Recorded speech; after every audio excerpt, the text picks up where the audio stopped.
ত্রিপুরা রাজ্যের ছোট্ট মনশ্রী সুস্থ কামনার জন্য মাতার বাড়িতে একটি যজ্ঞ করা হয়। মায়ের কাছে প্রার্থনা করা হয় যাতে এই ছোট্ট বোনটা তাড়াতাড়ি সুস্থ হয়ে ওঠে।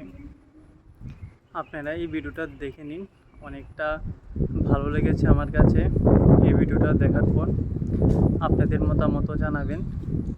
আর আমি সকলের কাছে অনুরোধ করব যে এই ছোট্ট বোনটিকে সুস্থ করার জন্য মা ত্রিপুরেশ্বরীর কাছে প্রার্থনা করার জন্য, যাতে এই ছোট্ট বোনটি তাড়াতাড়ি সুস্থ হয়ে ওঠে এবং সুস্থ স্বাভাবিকভাবে চলাফেরা করতে পারে।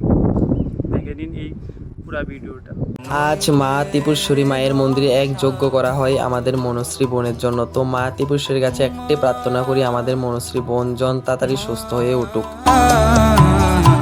ত্রিপুরা সুন্দরী